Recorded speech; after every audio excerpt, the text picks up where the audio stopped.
How would I describe myself? Genius, billionaire, playboy for life. I definitely feel stressed. Yeah, it's like it's been incredibly difficult and painful the last several months. Painful? Absolutely, of course. Yeah. Yeah, I mean, I'm sleeping on the factory floor, not because I think that's like a fun place to sleep. You know, terrible. Sleeping on the factory floor why are you doing that? Because I don't have time to go home and shower. I sleep on the couch over there. So you're just laying here on the couch? Yeah.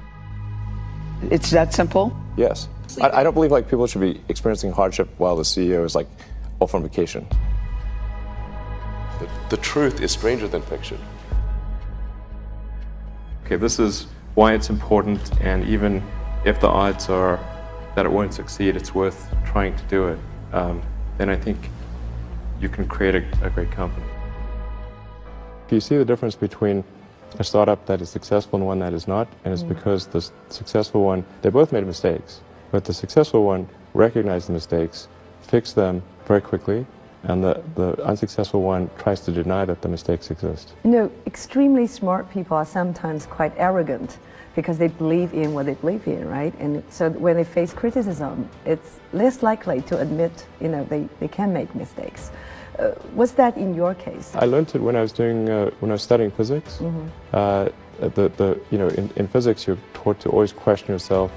You're taught to always assume that you're wrong, not assume that you're right, and you have to prove yourself not wrong. And so I think that physics framework is really where I learned it, and it's very effective for learning counterintuitive things that aren't obvious. So you are very famous in saying that failure is actually an option, and if you're not failing, that means you're not innovative enough. Yeah, I mean, it's not like I like failure. I mean, who likes failure? It's terrible. But if you only do things that are certain to succeed, then you're only going to be doing very obvious things. When you're building something new, there's going to be mistakes. And it's important to recognize those mistakes, acknowledge them, and take corrective action.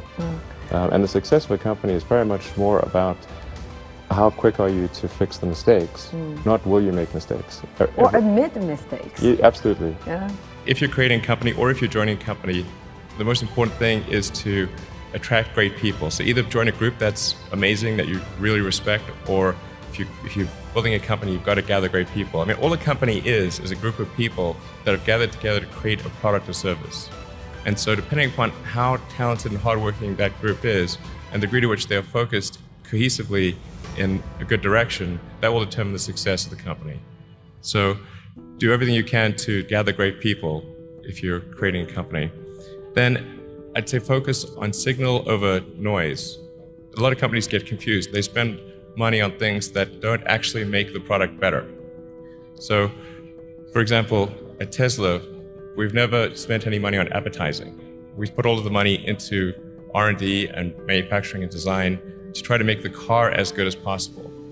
And I think that's the way to go. So for any given company, just keep thinking about, are these efforts that people are expending, are they resulting in a better product or service? And if they're not, stop those efforts. And then the final thing is, don't just follow the trend.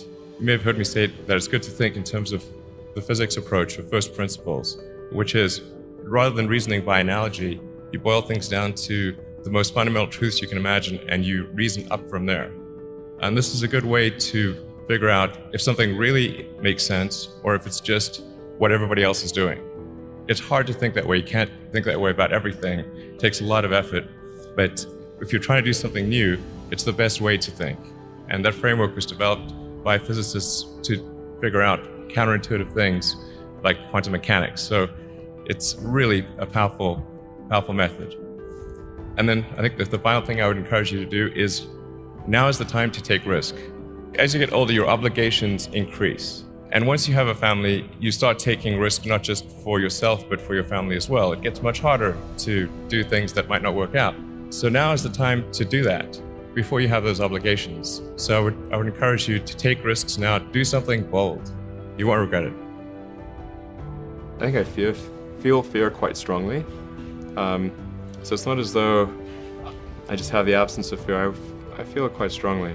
But there are just times when something is important enough, you believe in it enough, that you do it in spite of the fear. People shouldn't think, well, I feel fear about this and therefore I shouldn't do it. it's normal to feel fear. When starting SpaceX, I thought the odds of success were less than 10%, and I just accepted that actually probably I would just lose everything. But that maybe we'd make some progress if we could just move the ball forward. Even if we died, maybe some other company could pick up the baton and keep moving it forward, so that would still do some good. Yeah, same with Tesla. I thought the odds of a car company succeeding were extremely low. You almost had a nervous breakdown. Where did the tenacity or the resilience come from? But I mean, I remember the closest I ever came to a nervous breakdown. I never thought I was someone who, I thought nervous breakdowns, that's ridiculous. Yeah. Why would people have such a thing? But I remember waking up on the Sunday before Christmas in 2008 and thinking, like, damn, this is the closest I've ever gotten, and it was looking pretty grim, because at that point, we, even though the fourth launch of SpaceX had succeeded, we were still running out of money, because we had three failures and only one success. Yeah. Still not enough. And then the financing round for Tesla had not closed, and we had only 2 days, maybe I think it was like 2 or 3 days maybe, to close it before Christmas. So I was like, man, this could be a really bad end of the year. Maybe both companies will fail. Did you cry? Screams? No, I wasn't. No, I didn't cry. Smash your apartment? No. No. My sleep was difficult. You don't have to think critically enough. I mean, critical thinking is a skill in short supply, where people take too many things they assume too many things to be true without sufficient basis in that belief.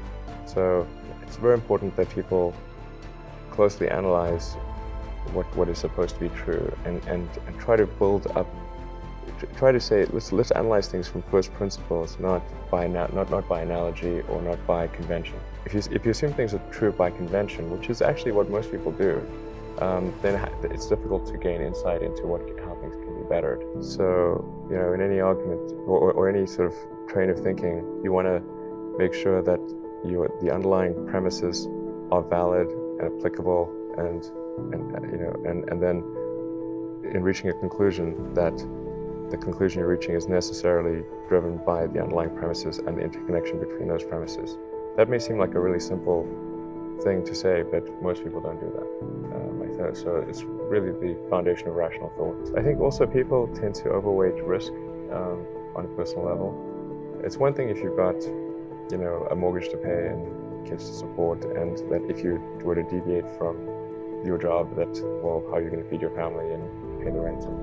Okay, that's understandable. But let's say you're young and you're just coming out of college or coming out of high school or whatever.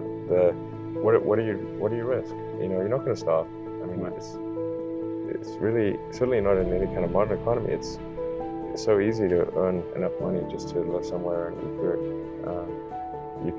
That's very easy to do. So I don't know what are they afraid of? They're mostly afraid of failure, I think. But people should be less risk averse when there's not much at risk.